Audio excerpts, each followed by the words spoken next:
Fala galera do Crewman, tudo bem? Voltamos para a nossa segunda live de hoje.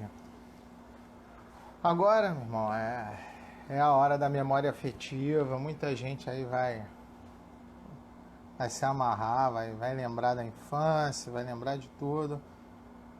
Até as crianças, né, de hoje que acompanham vão ter a oportunidade de tremer agora, né? Nosso convidado agora da nossa segunda live é ninguém mais, ninguém menos que Nelson Machado, cara. O dublador que deu a voz ao Kiko do Chaves, entre outros trabalhos, do qual a gente vai falar também. Mas aquele que transcende o tempo e o espaço e quebra as barreiras realmente é o Kiko. Então, não tem como a gente falar do Nelson. Ele acabou de entrar aqui. Vamos colocá-lo na nossa tela aqui. Nelson Machado, um monstro da dublagem brasileira. Cara, é fantástico. Salve, Nelson! Boa noite. E aí, boa noite, você tá me ouvindo legal? Sim, tá perfeito, tá ótimo. Imagem e som tá ótimo. Então tá bom. Tá Beleza, vou tirar esses também? óculos. Vou tirar esses óculos, eles brilham muito. Mas eu tiro os óculos, não leio. Eu tiro os óculos, não leio nada do que está escrito aqui embaixo. Então a gente vai revezando. Fica à vontade. A casa é sua. A vila é sua. Vai começar. Eu quero ver como é que eu apoio esse negócio. Não apoio. Vai ficar na mão. Vou ficar balançando aqui que nem um doido aqui. Mestre, primeiramente eu queria lhe dar uma boa noite, agradecer a sua presença aqui conosco. Opa! E, assim, acho que a gente não tem como falar do seu trabalho se a gente não abordar a sua influência, como você chegou ali, né? Quando você descobriu que tinha essa facilidade para brincar com a voz, e a gente vai falar do termo brincar com a voz, mesmo sendo no trabalho, porque pelos seus trabalhos a gente vê a facilidade de mexer com essa voz como se fosse uma massa de modelar, né? Bom, essa história de brincar com... Essa é uma daquelas histórias... Agora eu vou chocar todos os seus seguidores, porque não vai dar para bater um papo de 1 hora seguida sem um cigarrinho.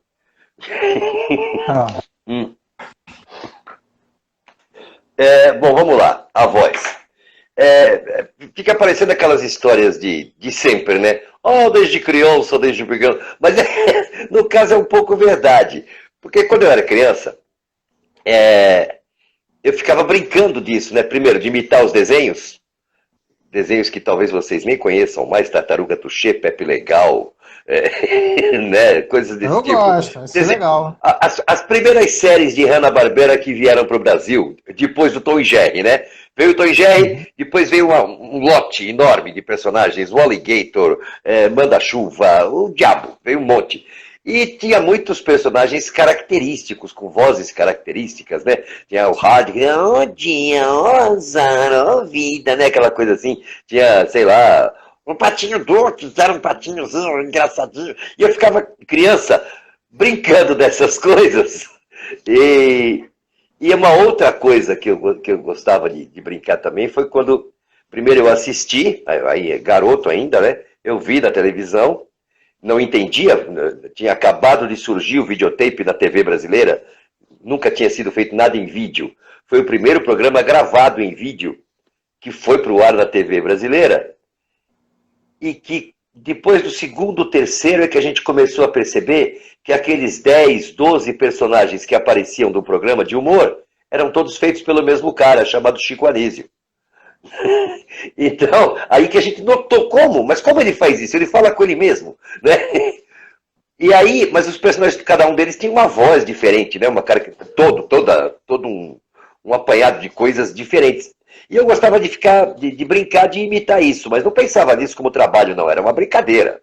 Isso nunca passou pela minha cabeça como usar para ganhar a vida. Alô? Estou sendo ouvido. Estou ouvindo. Sim. Tá. Então, a ideia de usar vozes vinha um pouco daí. Quando apareceu de trabalhar, né, fazer... Você sabe fazer esse pato aqui? Sei, vou fazer o pato. Aí, sabe fazer esse monstro? Vamos fazer. Eu já vinha brincando disso há muito tempo, né? É maneiro. E aí, como é que você chegou o primeiro convite, assim, do primeiro personagem de destaque que você dublou? Quem foi? Primeiro personagem de destaque foi numa série. Foi o Jeff Goldblum, para falar a verdade. Hoje um ator, né, Uhum. muito famoso, muito conhecido, principalmente por causa do Mosca e do Jurassic Park, né? Mas na época era um absoluto ninguém, né? Era a primeira coisa que ele fazia, uma sériezinha para televisão, uma série policial engraçadinha. Era uma série meio de humor, meio policial. Chamava-se A Dupla Genial. E eu acabei ganhando o teste para dublar aquele cara que ninguém tinha visto. Não se sabia quem era. Então eu dublei essa série. Foi o primeiro personagem assim de destaque mesmo, foi nessa série. Aqui, ó, mestre, o Derico tá falando aqui, ó. Eu quero lembrar Ah. lá de trás, no Cabaré do Barata, onde ele fez o Zé Brasil. Eu também lembro disso, eu era Isso. moleque, a gente via. Mas isso é lá de trás para vocês, né? Eu tô falando. Para mim isso foi ontem. Eu tô falando aqui da dupla genial no começo da década de 80 e você chama o fim da década de 90 de lá de trás, não é não. Como Mas é o Zé que Brasil era isso? legal, mas o Zé Brasil não era exatamente dublagem, né? O Zé Brasil era uma coisa simultânea. Eu fazia a voz, enquanto duas pessoas manipulavam o boneco ao mesmo tempo. Então, o programa Cabaré do Barata, ou aqui, primeiro estreou em São Paulo, né? Como Agildo Uhum, no País das Maravilhas. Aí, quando foi para o Rio, foi para Manchete, uhum. ele se tornou o Cabaré do Barata. Então, mas tinha bonecos de políticos. O Cabaré do Barata era um lugar frequentado por toda a classe política do Brasil. Todos, né? Então tinha o Lula, a Erundina, sei lá, o Jânio. Covas, o Jânio, tinha o Tancredo vestido de anjo, Tancredo morto, né? Vestidinho de anjo. Enfim, todos os políticos. E aí tinha um personagem que não. E esses eram feitos por outras pessoas. Tinha o Luiz Perrone, tinha o Ari Colares, tinha um garoto que estava começando a carreira, ele começou nesse programa. Ele começou a fazer alguma coisa no programa do Agildo, chamado Enio Vivona, que depois se tornou parte do grupo Café com Bobagem, e hoje faz humor na praça, né? E fez uma carreira que continua. Tem um programa próprio de rádio em Campinas. Enfim, então tinha uma galera que fazia as imitações dos políticos. E eu não fazia imitações. Eu fazia um personagem, que era o Zé Brasil, que era o personagem que representava o povo. Né? Eram todos aqueles políticos que interagiam com o povo, e o povo era o Zé Brasil. Que era um negão, malandro, e aí, como é que é? Eu não aguento, ele dizia no bordão dele aí, ô doutor, eu não aguento. Muito Era bom. legal, era bem divertido, mas era maluquice, porque era cada boneco daquele envolvia 3 pessoas na hora, assim, né? Não era gravava o áudio, depois fazia o boneco, ou gravava o boneco, depois dublava ele, não. Era simultâneo. Então, quando a gente botava cacos, o manipulador tinha que correr atrás do caco, fazer o gesto, a coisa era um trabalho bem legal, bem legal. Olha, é mais difícil do que a dublagem, né? No Muito caso. mais. Mas era bem divertido, isso era muito divertido de fazer. Gostava muito de fazer esse programa. Assim, uma curiosidade. Algum É, personagem ou ator que você gostaria de dublar, que ainda não fez, mas você fala, pô, esse cara eu. Pode ser é, personagem também. todo mundo me pergunta isso. Mas é todo mundo? Todo mundo. Não tem uma vez que eu dei uma entrevista, ou lá no meu canal também, que o pessoal escreve perguntas, toda vez. E a resposta, sinto muito, mas é a mesma. Não tenho. Caramba, eu tenho 52 anos de trabalho.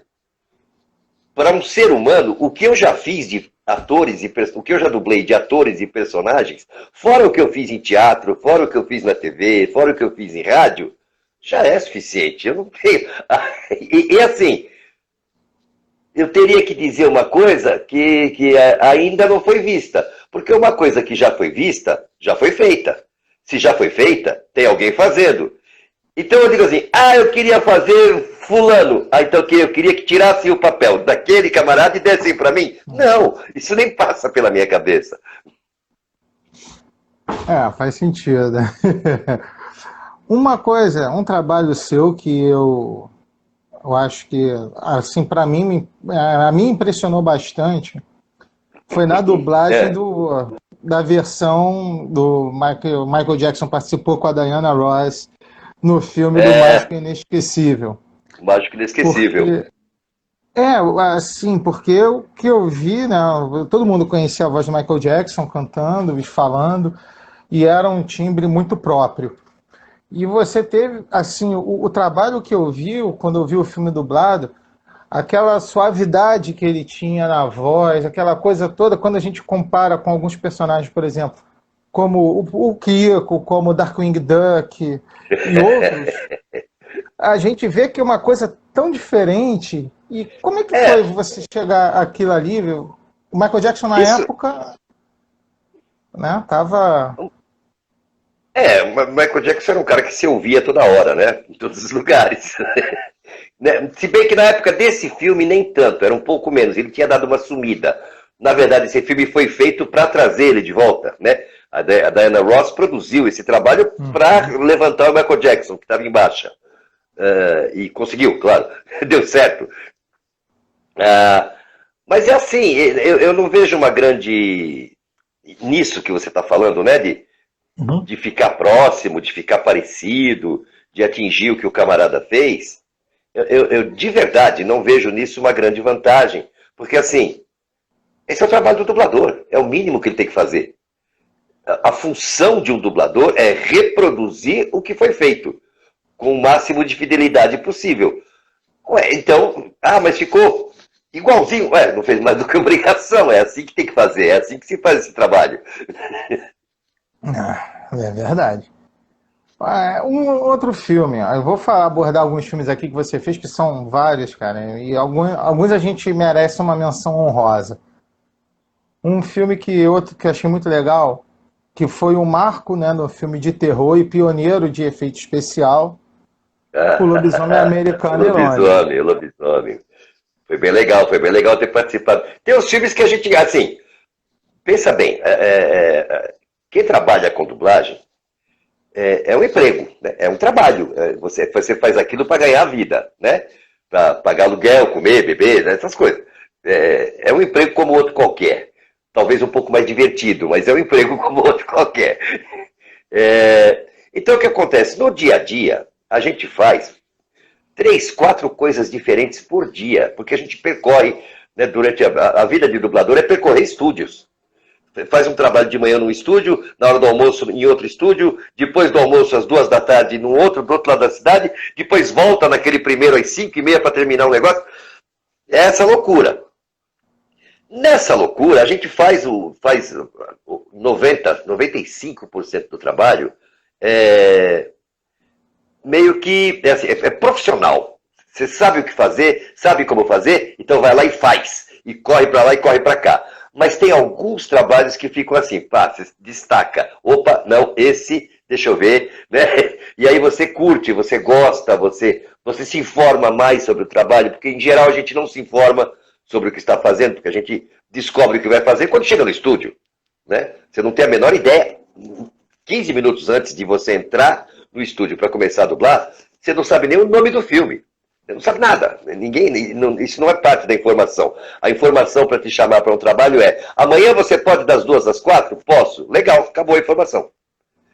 Aí você vai descobrir que é para fazer o Lobisomem Americano em Londres, quando entra no estúdio e passa a primeira cena na tela. Diz: olha, é aquele filme que teve prêmio de efeito especial, não sei o quê, né? Raríssimas vezes você sabe antes. Quando é filme para cinema, né? Quando é Disney, para cinema, aí você sabe antes. No dia a dia, no arroz com feijão do trabalho, você nunca sabe nada. Mas quando você descobre que é uma coisa diferente, é legal. Aí você passa a curtir aquela coisa. Você quer ver mais cenas, até cenas que você não entra. Você quer dar uma olhada para acompanhar o filme, para saber o trabalho. E esse foi um deles. Até por causa dos efeitos, que na época foi uma coisa deslumbrante. Aquela transformação dele em lobisomem era novidade. Hoje em dia não, aquilo é uma bobagem, ficou até meio bobo. Mas era novidade das novidades, né? Verdade, aquilo ali foi um marco, né, no cinema, vamos colocar dessa maneira, né? O Frederico fez uma pergunta aqui, que falando que você fez uma grande parceria. Ih, caramba, a tela sumiu aqui. Com o Fábio Villa-Longas, dublando o filme Homens Brancos Não Sabem Enterrar, onde você fez o Wesley Snipes e o Fábio dublou o Woody Harrelson. Woody Harrelson, é isso. Esse filme foi bem legal de fazer. Esse filme foi bem legal de fazer. E esse filme ainda era num tempo, não dublávamos todos juntos, mas tinha que agrupar algumas pessoas. Né? Já era um tempo em que trabalhávamos em 2 pistas, então podia dividir o elenco em 2 turmas.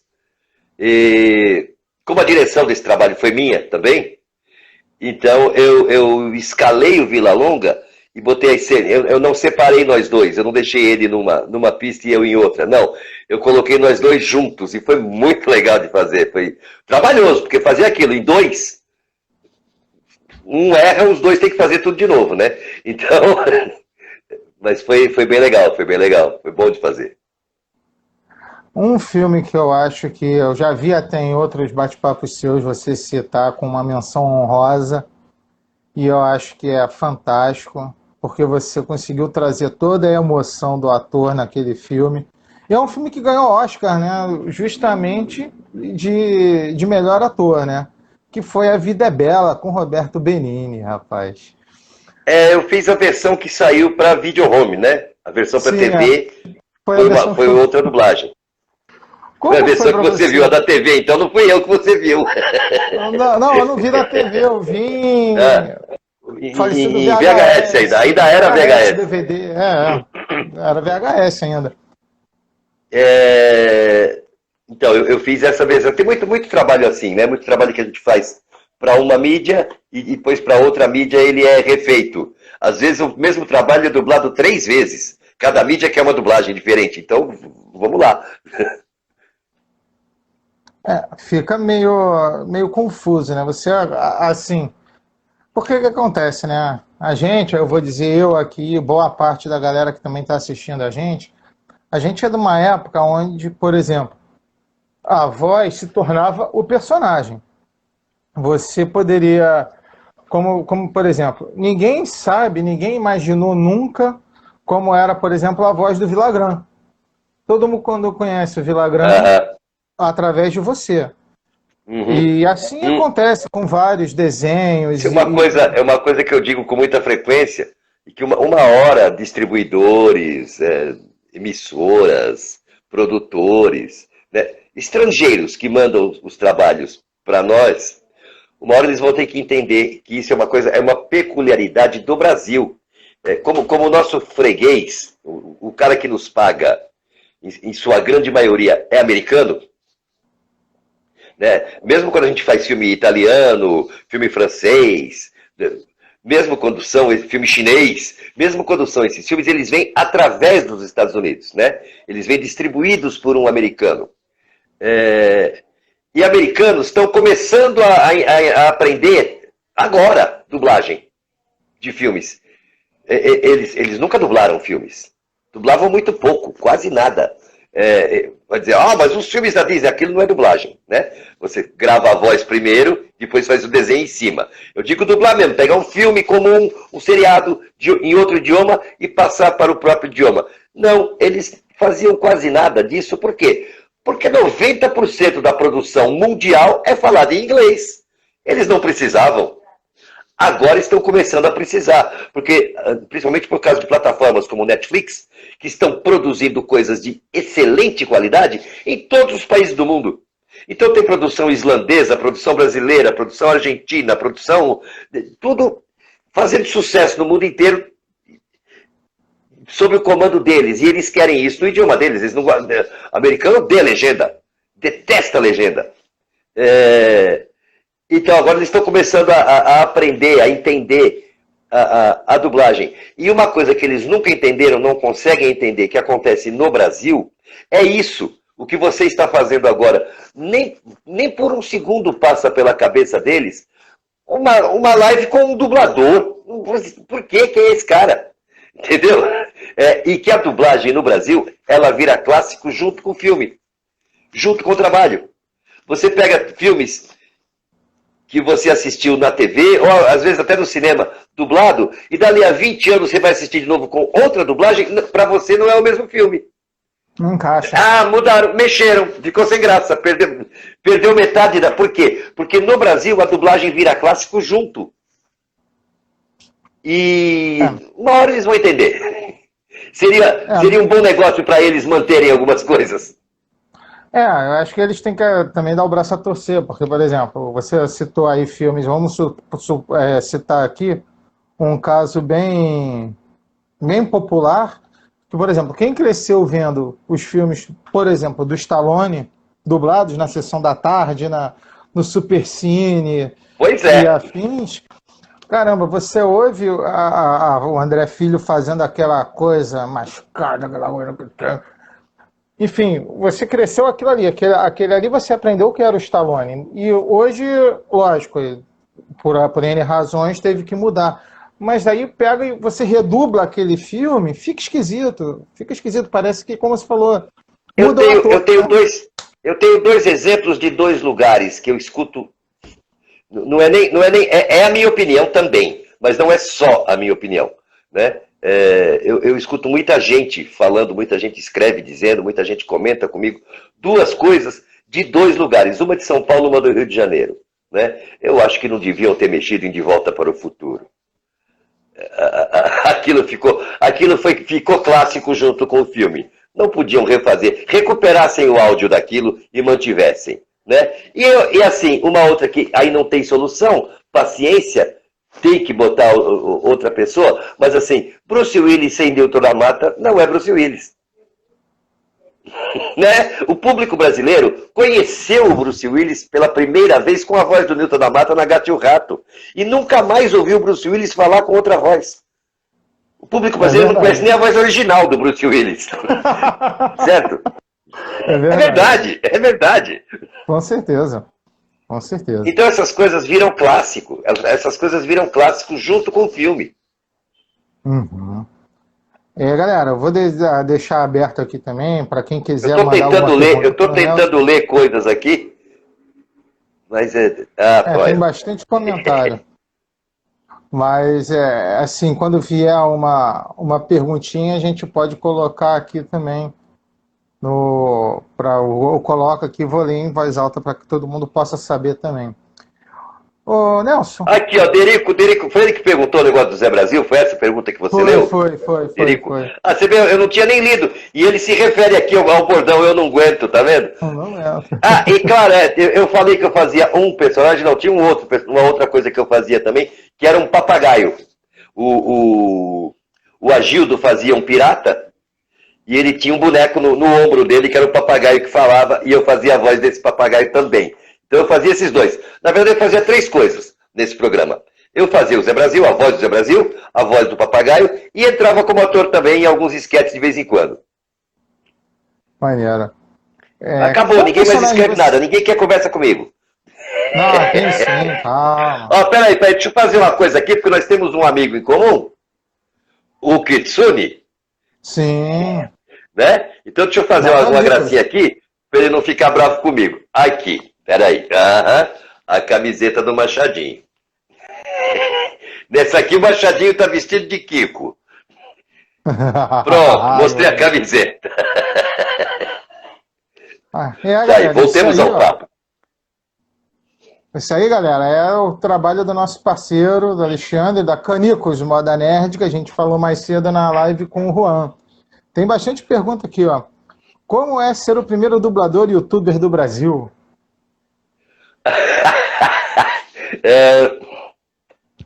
eu não me considero muito. No começo, eu até. Lá atrás, lá no passado, uma vez me perguntaram: você se considera um youtuber? E eu sou muito apegado a palavras, né? Eu trabalho com as palavras, né?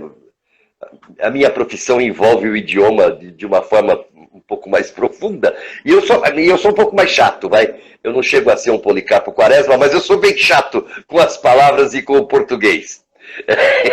É, assim, termos que vêm de fora. Então, assim, para mim, lá no começo, um youtuber era um camarada que botava alguma coisa no YouTube, qualquer um. Isso é ser um youtuber. Virou profissão youtuber.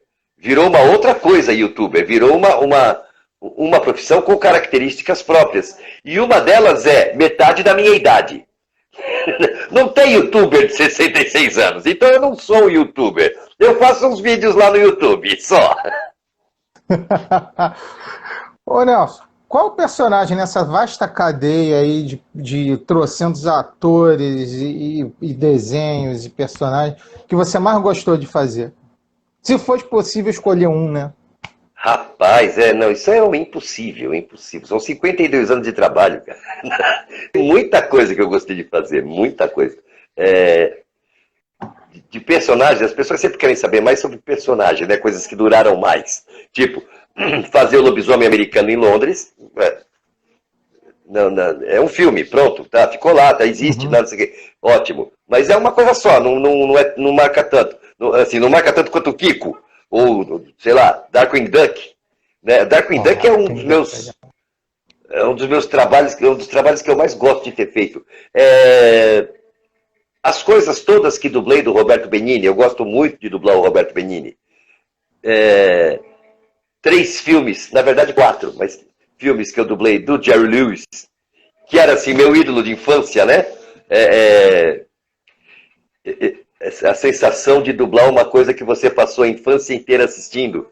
E aí, de repente, botam ele na sua mão para você pôr voz nele. Foi uma sensação legal, né? É Caramba. mais ou menos como convidar qualquer um de vocês para dublar o Kiko. Pô, não tem essa. Não É dá. exatamente a mesma sensação, entendeu? Então tem o Darkwing Duck, tem Jerry Lewis, tem Roberto Benigni, tem uma coisa que eu fiz mais recentemente, uma série que foi, se eu não me engano, para o Netflix. Foi para uma plataforma dessas, mas eu acho que é Netflix, que chama-se, foi deixado esse mau hábito brasileiro atual de deixar tudo com título em inglês, né? Então chama-se Ash versus Evil Dead. Sim. Aquilo, eu me diverti muito dublando aquilo. Eu gostei muito daquele personagem rasteiro, grosso, né? Brega, o cara bregaço, mas muito divertido de fazer, com aquela motosserra acoplada no braço como se fosse um Capitão Gancho. Foi muito legal, foram 3 temporadas dessa série que eu gostei muito de ter feito. Pô, que maneiro. Essa daí você mexeu bem, que realmente essa daí é bem, bem legal. Tu prefere dublar ator ou personagem? Como assim? Você disse Assim, fazer, não. trabalhar com a voz normal ou vozes caricatas, isso? Sim, sim. A pergunta é essa. Quando você fala ator, é o. Porque assim, É. dublar. Né? Veja bem, eu falo assim. Eu gosto de dublar o Jerry Lewis. Tá. Eu dublei um filme do Jerry Lewis, chamado A Família Fuleira, onde ele faz 7 personagens. Então, né? Eram 7 personagens, mas era o mesmo ator. E aquele ator, em cada filme, faz um personagem diferente. Mas você está diferenciando, assim, do ator com É, voz normal sim. para coisa caricata. Não tem Sim, essa sim, sim. preferência, não. Tá? Não Não? existe. Cada trabalho é assim, porque tem aquele trabalho que você faz com voz caricata que é uma droga, uma porcaria, que coisa chata.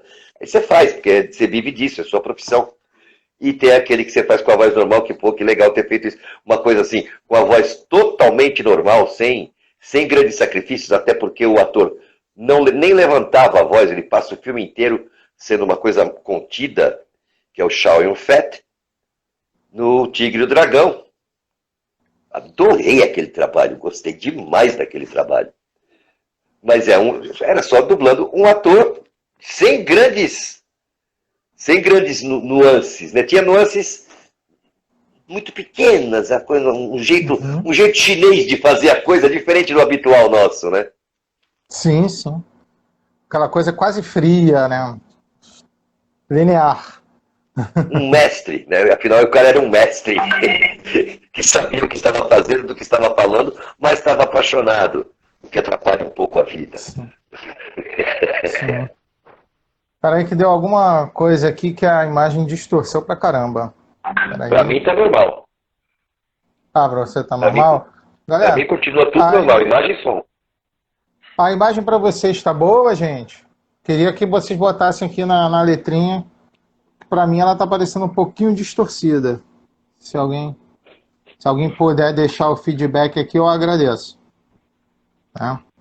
Então a gente pode continuar. Enquanto isso, vamos lá. As mensagens aqui, elas rodam de cima para baixo, né? Ao contrário do normal. Tá distorcida, disse Mike Oliver. Elas vão. Estão dizendo que está travando. Do Nelson tá distorcida, é a minha. Vamos ver a minha tá distorcida. Eu ia dizer, para mim não tá, mas para mim não tá transmitindo, né? Eu tô vendo a minha imagem direto de mim, né? Vamos ver se ela normaliza. Aqui para mim começou a normalizar a imagem. O Kitsune disse que ficou meio quadrado. Não é, Kitsune, é a bola que ficou quadrada.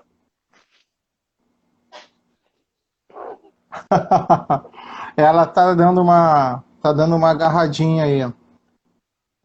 Tá dando uma travadinha. Sabe o que é? É um horário, né? É um horário meio maldito, principalmente para quem mora em prédio.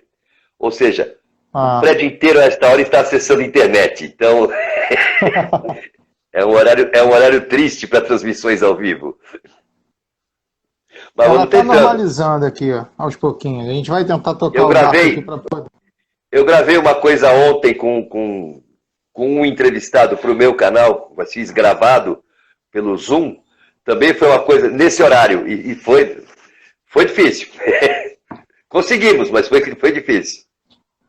A gente vai tocar o barco. Vamos fazendo devagarinho. Eu vou até te pedir para falar um pouquinho mais pausadamente, porque se der alguma trava, alguma enrolada no áudio, a gente não perdeu uma... Essa parte é que é complicada, fazer eu falar devagar. Você vai mandando, tá? Se eu começar a acelerar muito, opa, para, menos... Tá. Você também, além de dublador, ter seus trabalhos como ator, você também é escritor, né? Você lançou o livro Versão Brasileira, né? Onde você conta alguns causos dos algumas lembranças do começo da minha vida, na verdade, né? E tu tem algum caso desse aí, alguma história dessa que tu podia acompanhar, uma história engraçada que você tenha passado ou vivido em relação à questão nesse início da dublagem, quando você começou nesse meio? Histórias engraçadas. Todo mundo me pede histórias engraçadas. A dublagem é uma coisa tão rápida. A gente entra no estúdio, sai do estúdio, vai embora. Que assim, não é como a televisão ou o cinema, onde as pessoas convivem. Né? Você vai fazer uma novela, você convive com aquela turma por meses, das 7 da manhã até meia-noite, todos os dias. Então, tudo que existe para acontecer numa vida vai acontecer ali, né? Na dublagem, na verdade, a gente mal se vê. Assim, já há uns 20 anos, a gente dubla sozinho, né? A gente vê o diretor, vê o técnico. Encontra pessoas em sala de espera, encontra pessoas em festas, né? Às vezes, né? Sexta-feira, aquele barzinho e tal, a gente encontra as pessoas. Mas esse dia a dia, lá atrás, no tempo da IC, tempos que eu conto um pouco coisas no livro, eu não conto muitas coisas que aconteceram, eu conto coisas minhas naquele livro, né? A minha visão das coisas, as coisas que eu sentia naquela época, coisas que eu vi, que aprendi, que conheci. Essas coisas mais engraçadas, eu não tenho muita lembrança de coisas assim, às vezes uma... Porque assim, tem coisa assim, uma falha, o nego fala uma fala errada, troca uma frase, tem graça naquele momento. A gente nem guarda, né? Você vai contar, não é tão engraçado assim. Teve uma vez, dubladores, estávamos todos no estúdio, ainda dublávamos juntos, e era um filme sobre a ocupação da Austrália, se eu não me engano. Eu sei que envolvia um deserto.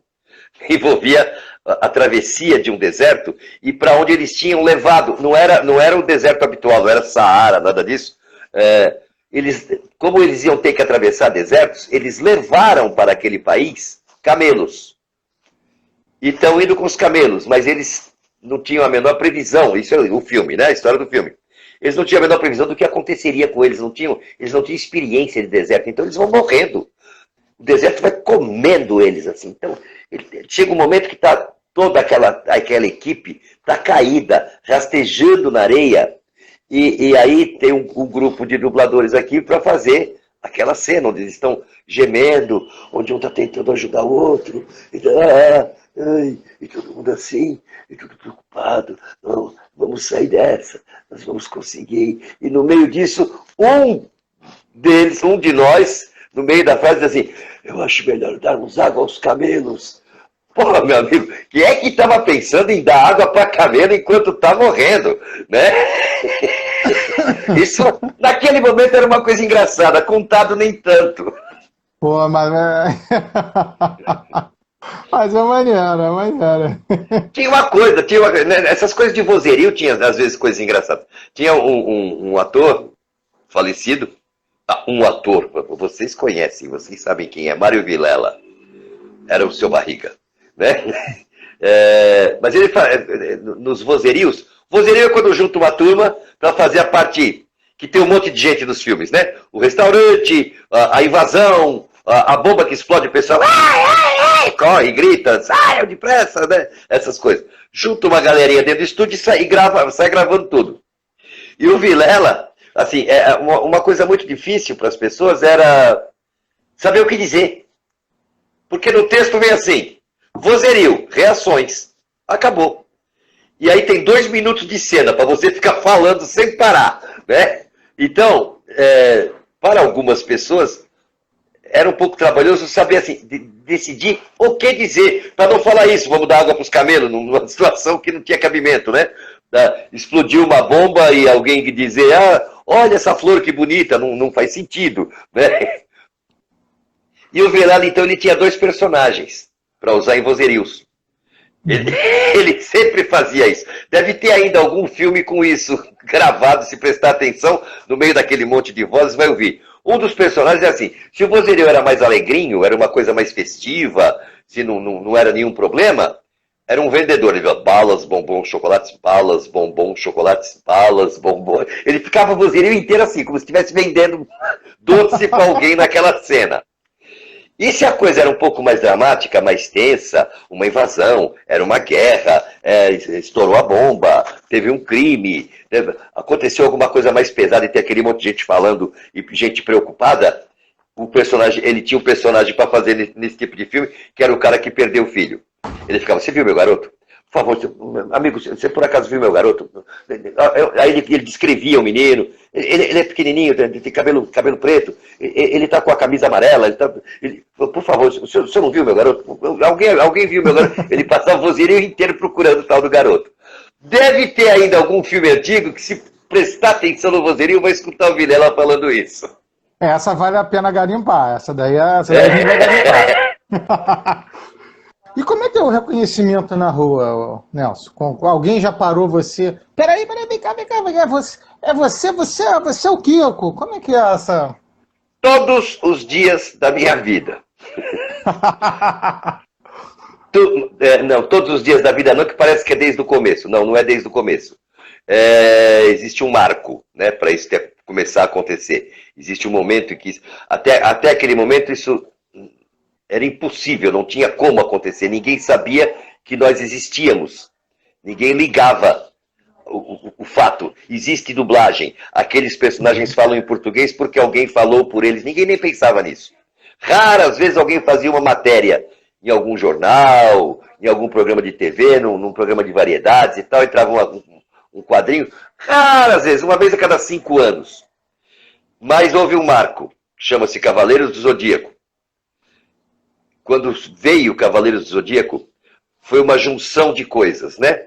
Primeiro, a explosão de fãs para essa série. Foi uma coisa brutal. As pessoas, assim, pá, compraram a série de imediato. Ficou todo mundo doido por aqueles personagens. E, assim, o Mário Lúcio, dono da Gota Mágica, que era o estúdio que fazia a dublagem de Cavaleiros, abriu as portas para fãs. Gilberto Baroli se colocou à disposição de atender, o diretor da série, à disposição de atender fãs, de atender o pessoal que ia lá para ver, para conhecer as pessoas. E com isso começaram a aparecer publicações como a Henshin, como a Herói, que tratavam de séries japonesas. Mas aí viram nisso um filão e começaram a ir ao estúdio fotografar dubladores, entrevistar dubladores, e isso começou a colocar nossa cara no público.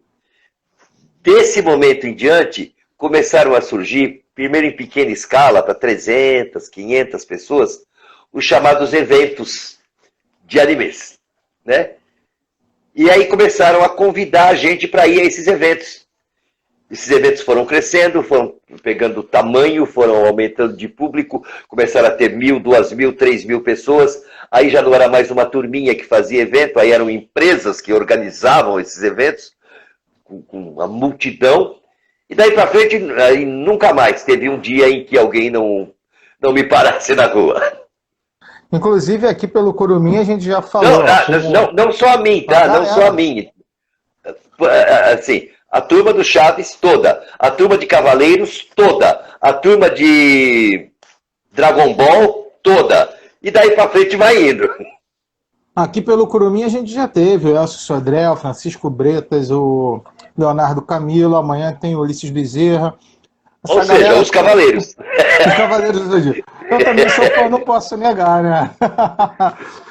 E realmente, esse boom que teve na época, que você falou até da revista Herói, aqui no Rio, ela circulava bem mesmo, e era interessante você ver, saber quem que falava aquilo e tal. E aí quando começou os eventos, isso a gente viaja no tempo, tu vê, foi falando, foi... Que é o período também que surgiu um garoto, ainda era bem garoto, mas já era um conhecedor da área, se mostrou um bom conhecedor e se aprofundou mais a ponto de hoje se tornar um nome nessa área, que é o Marcelo Del Greco, que é assim, o Rubens Evaldo Filho das coisas japonesas, né? Ele sabe tudo, entende de tudo e está sempre envolvido. Cada trabalho importante de coisas japonesas que vem para o Brasil, de alguma forma ele está envolvido, nem que seja como tradutor. Ele faz a tradução do trabalho. E ele surgiu nessa época aí, através dessas revistas. Foi. Eu queria falar um pouco sobre, vamos dizer assim, a obra-prima do Nelson, que é o que todo mundo conhece. A obra-prima não deixa de ser o Kiko, né, rapaz? É aquele negócio. É a obra famosa, não a obra-prima. É a obra famosa, verdade. É aquela que eu via como garoto. Talvez se você tivesse a chance de perguntar pro Michelangelo, ele diga assim, a Capela Sistina é legal, mas não é minha obra-prima. Mas é legal, é legal. Eu gosto muito de ter feito o Kiko, né? Mas é um dos trabalhos. Para falar a verdade, assim, o Kiko é um trabalho que eu fiz há 36 anos, por 3 anos da minha vida. Foi só? Só 3 anos? Foi.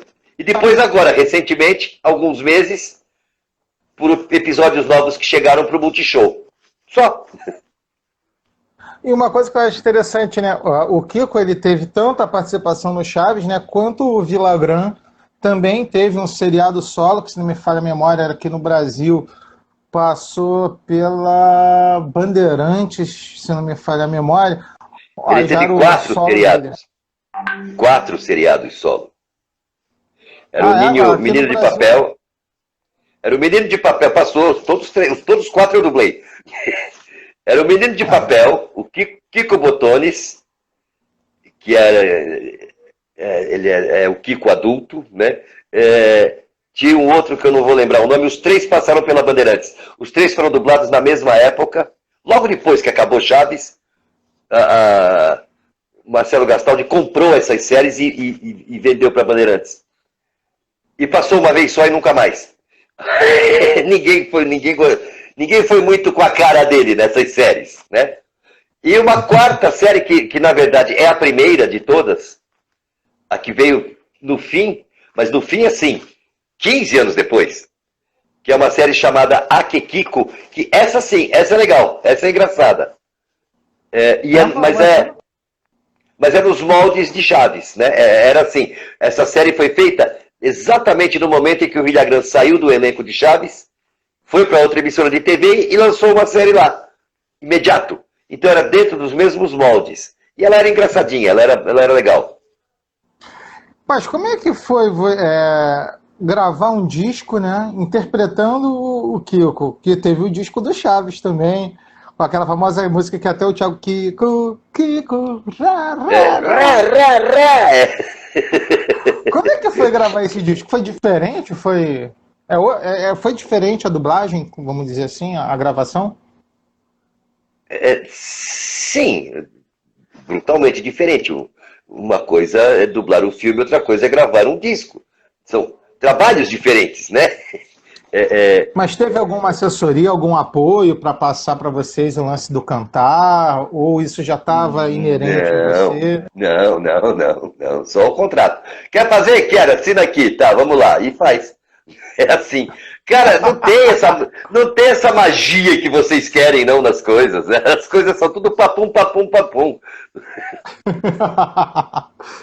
Isso é muito bacana, cara. Tipo, porque muita gente aquele CD foi gravado em 6 horas. Caraca. O CD todo. O CD todo foi 6 horas de gravação. Estúdio alugado, sabe aquelas coisas? Ideia, né? Os caras tinham que fazer depressa. Claro, usaram mais tempo antes para fazer playbacks e tudo mais. Né? Eu tô dizendo quando eu entrei no estúdio, foram 6 horas de gravação. E assim, você teve, a gente vê você com o Villagrán em alguns eventos e tal, e uma coisa que a gente percebe, pelo menos nos vídeos que apareceu você dublando o Kiko, é que você incorporou um pouco aquela linguagem corporal que o Villagrán usava, e aqueles movimentos, você dá aquela torcida, e quando você se apresenta com ele, você dubla ele ao vivo, cara. Como é que é essa parada? Como é que é essa... Não exatamente. Nas vezes que nós estivemos juntos em palco, nunca houve uma dublagem. Nunca aconteceu isso. É direto? Rápido demais? Não. É que aqui pra mim deu uma rateada. Não. O Carlos se apresenta, ele fala, ele conversa com as pessoas, babá. O que a gente fazia juntos era brincar com os bordões. Ele fazia o dele e eu fazia em seguida, não dublando ele. Entendeu? Sim. Não seria uma dublagem... Era como se fossem duas apresentações. Era como se fossem duas apresentações diferentes. Não, porque aí teria que ser ao mesmo tempo. Não era ao mesmo tempo. Sim. Ele dizia, ai, cállate, que me desesperas. O pessoal aplaudia, ria, não sei o quê. Agora eu dizia, ai, cállate, você me deixa louco. Aí o pessoal aplaude, ri, aí ele fazia outro bordão. Era isso. A gente batia papo, conversava, respondia coisas da plateia, entrevistas e tal. Mas dublagem mesmo nunca houve.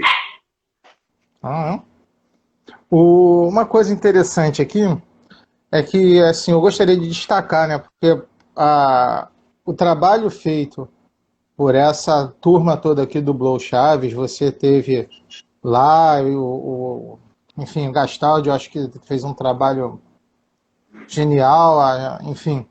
Como é que era trabalhar com essa equipe? Porque naquela época era todo mundo junto, né, entre aspas, né, a galera... Não era também todo mundo junto. Ali já não era? Já faz uns 30 anos, ou mais, que não é todo mundo. Não, faz mais de 30 anos que não é todo mundo junto. Nessa época era de vez em quando. Veja bem, o elenco de Chaves tinha 7 pessoas, 7 fixos, né? 7 grandes. De vez em quando aparecia lá um personagem menor, um convidado, né? Tinha a tia da menininha lá em cima, que o Madruga ficava louco por ela, às vezes quando entrava o Godines na escolinha, mas o grosso da coisa eram 7. Nós tínhamos 2 pistas para gravar. Raras vezes tinha os 7 em cena. Em geral eram 3. Na maior parte do tempo eram 2. Kiko Chaves. Papá, fazia graça. De repente chegava a Chiquinha, um dos 2 saía. E ficava aqui os 2. De repente chega, se você prestar atenção, funciona assim. Chega mais alguém, o outro sai. Vai indo, são esquetes de duplas. Essas duplas eram gravadas separadas. Um gravava num dia, outro gravava em outro. Não tinha essa junção de elenco de Chaves dentro de estúdio. Nunca houve. Tá. Mesmo quando tinha assim, Festival da Boa Vizinhança, tá todo mundo em cena, tá bom. 4 gravam numa pista, 3 gravam na outra. É assim, nunca foi todo mundo junto, nunca aconteceu. Tá. Agora, eu queria destacar aqui também, né, uma participação do Kiko versus Kiko no UTC. Foi o Nelson ou foi o Vilagrã? Aquilo foi bem divertido de fazer. Era na bote.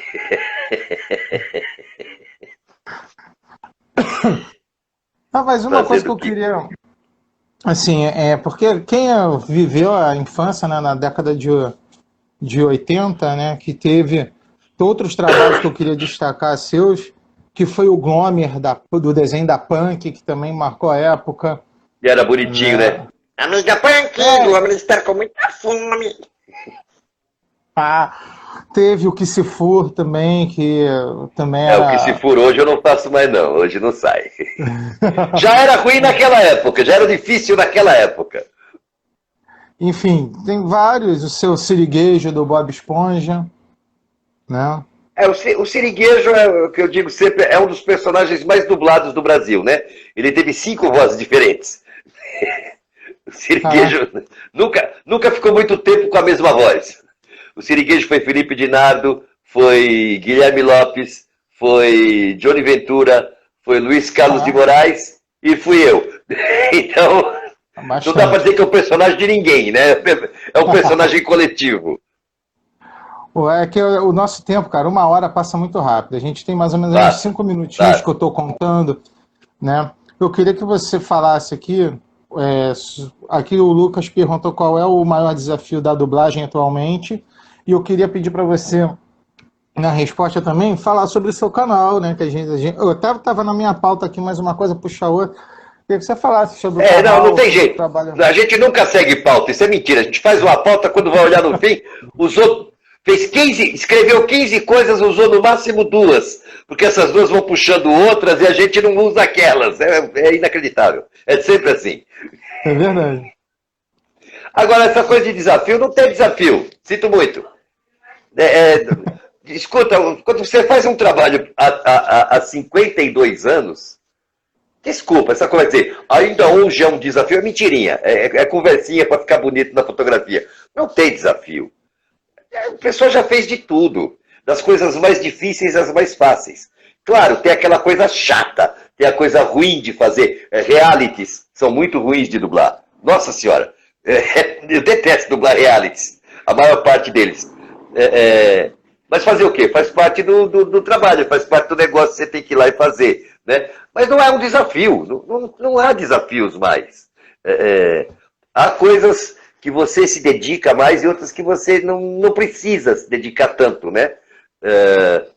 Mas desafios, acho que difícil aparecer alguma coisa que ainda não tenha feito, conversa fiada. Aí você pode fazer Edu, discurso bonito. Mandar só que, Edu, ele falou sobre isso, sobre a questão de dublar alguém que ainda não tem, a quem ele gostaria de dublar, ele já falou isso sobre lá no início. Foi uma das primeiras perguntas que eu toquei aqui pro Nelson. Pode falar sobre o canal. Na verdade, eu acho que foi a primeira. Foi a Na terceira. verdade, acho que foi a primeira pergunta, foi a terceira. Ah, tá com a pauta aí, né? Ó, meu canal, vamos lá, vamos antes que acabe aqui o negócio. Papo com o Machado.